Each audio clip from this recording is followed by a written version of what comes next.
কিসের আশায় আল্লাহকে আজকে থেকে ডাকবো?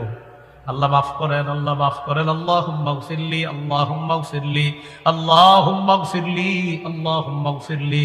অথবা কোরআনের ওই দোয়াটা পড়তে পারেন, রব্বি গফির ওয়ারহাম, রব্বি গফির ওয়ারহাম ওয়া আনতা খায়রুর রাহিমিন, রব্বি গফির ওয়ারহাম ওয়া আনতা খায়রুর রাহিমিন। 18 পারা 8 নম্বর পৃষ্ঠা সূরা মুমিনুনের একদম শেষ আয়াতটা হাফিজি কোরআন মাজিদে দেখে নেবেন, আজকে বাসায় গিয়ে দোয়াটা শিখবেন।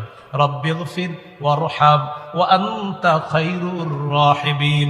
রব আমাকে মাফ করেন, ওয়ারহাম আমারে দয়া করেন, আপনি তো শ্রেষ্ঠ দয়ালু। আল্লাহ শিখিয়ে দিচ্ছে। সুবহানাল্লাহ। কিসের আশায় রবকে ডাকবো? ক্ষমার আশায়। এগুলো 3 নাম্বার। 4 নাম্বার গুনাহ মাফের উপায়, রাসূলুল্লাহ সাল্লাল্লাহু আলাইহি সাল্লামের আনুগত্য করা। তো এই যুগে নবীর আনুগত্য করা মানে রাসূলের সুন্নতের আনুগত্য করা, অনুসরণ করা।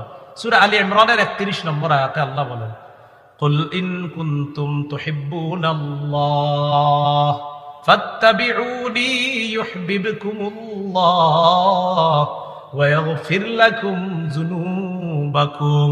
নবী আপনি বলেন, যদি তোমরা আল্লাহকে ভালোবাসো তাহলে আমার অনুসরণ করো। উপকার কি? আল্লাহ তোমাদেরকে ভালোবাসবেন, তোমাদের গুনাহগুলা মাফ করে দিবেন।